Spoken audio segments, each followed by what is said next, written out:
Hi guys, this is Nathan and Byron from Be Physical. Welcome to our diet, nutrition and weight loss seminar. Basically we're going to be answering the questions that we received from you guys, and hopefully you'll come away from this knowing a little bit more about the right things to do for weight loss. Okay? So what we're aiming to do today is to answer your questions rather than presume what it is that you want to know. Hopefully fill in some of the gaps in your knowledge, question some of the popular myths around diet and nutrition practices, and remove some of the confusion for you so that you go away from this with a bit of a plan as to what you need to do to stay healthy and lean. Okay.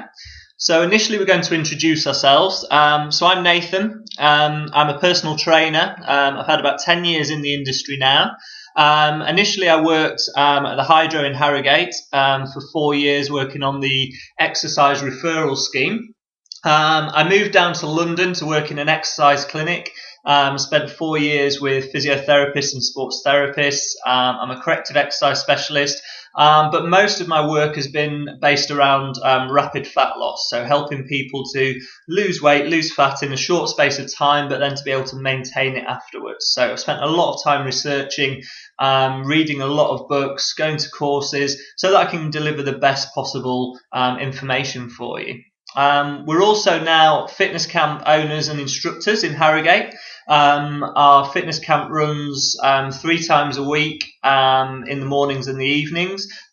We do that for 4 weeks, and we provide all the nutrition support for our guys as well. So a lot of the people listening in today are our fitness camp members and our personal training clients. So hello guys.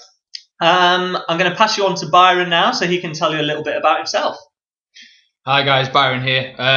Yeah, the same. I kind of started with Nathan at the Hydro, almost kind of 10 years ago. So it's been quite a long kind of time ago now. So we've got a good kind of 10 years experience each really in terms of the industry.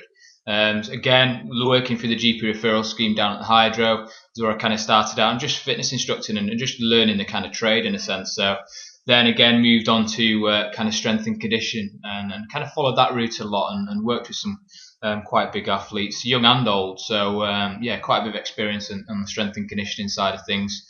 Again, personal training side of things, enjoyed training myself, which is quite good. Again, constantly kind of trying to learn and just learning from even kind of Nathan from the courses that he's done, the corrective exercise side of things, which is a fantastic tool to have.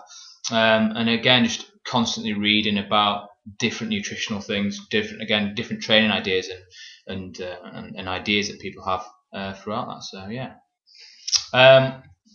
general structure, guys, is going to be as you can kind of see in the tape there. But it's basically going through the weight loss and fat loss is our first kind of topic.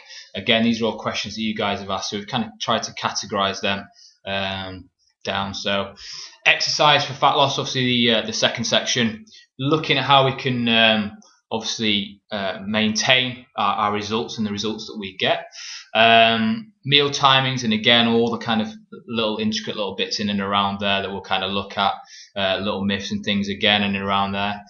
Carbs, fats, proteins and calories, again looking at when we should be kind of taking them on board, and all that kind of stuff we'll be answering as we go through that. Specific foods that can be helpful as well as we go through that process.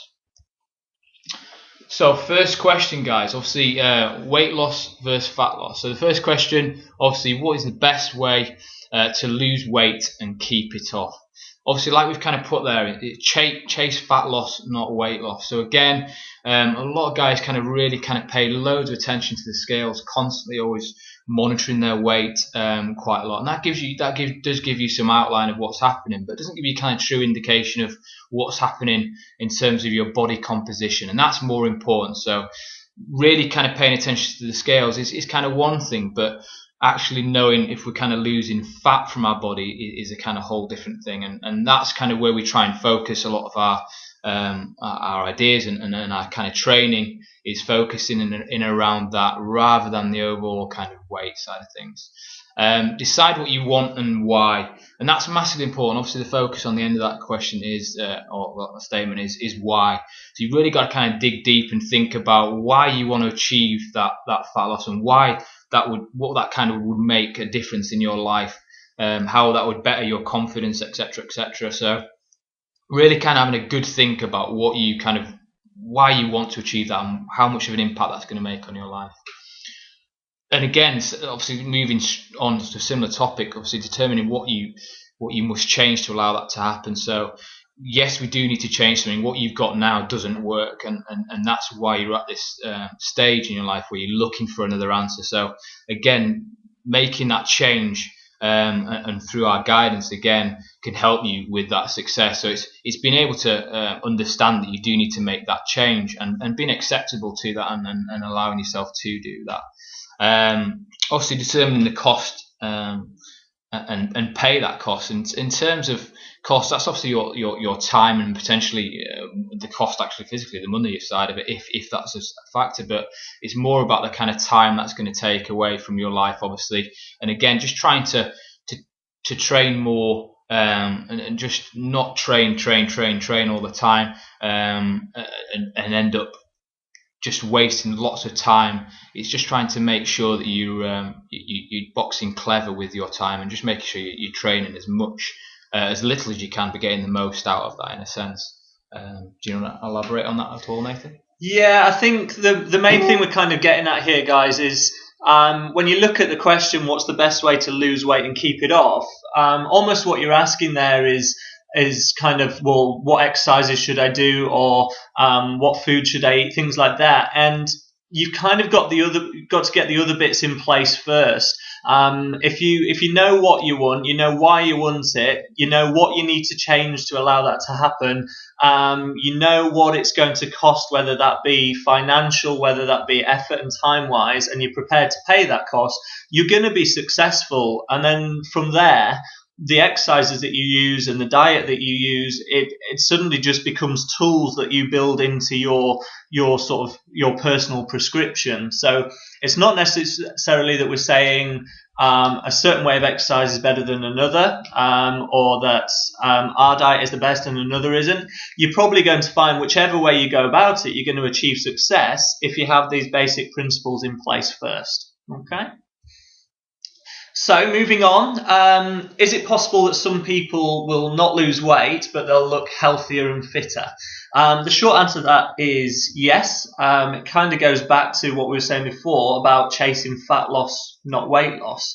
When you kind of look at the scales, when you just diet on its own, you can quite often see that you lose weight. But when you exercise and diet together, you're going to get two things happening. You're going to find that you're going to put a certain amount of muscle mass on, and you're going to find that you lose a certain amount of body fat at the same time.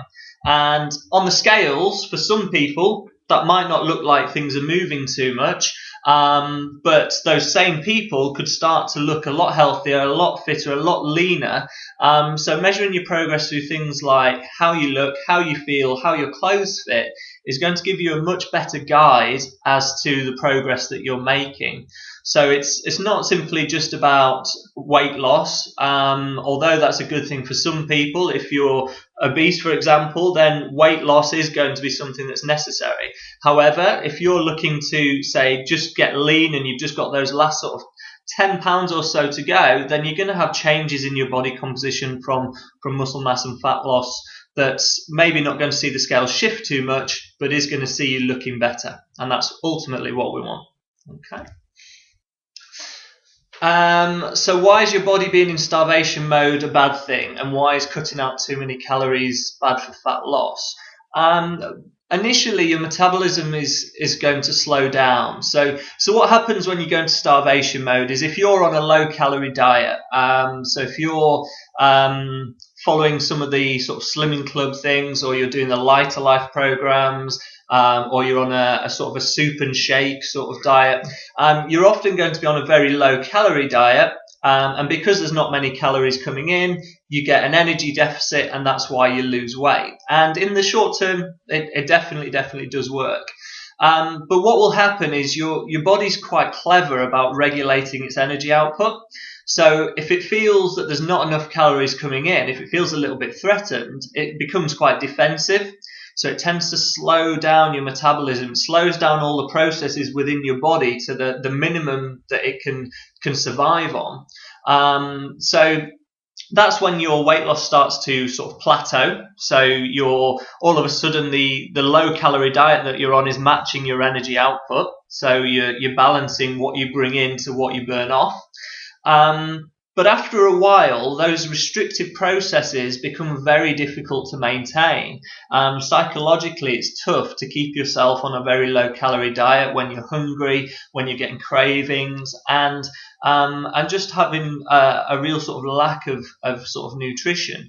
So what happens is we often fall off the wagon, and then we kind of go back to our old habits because that's what our body's used to. That's what we're psychologically used to.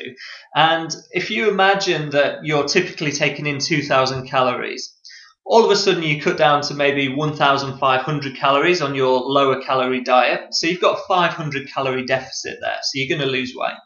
So eventually metabolism slows down. So your input equals your output. So your body's now effectively burning 1,500 calories at rest. Okay, so when you fall off the wagon, you suddenly start eating your 2,000 calories again. You suddenly got this calorie surplus of 500 calories, and your body's very slow to return back to its normal metabolism. It's very slow to allow its processes to speed back up.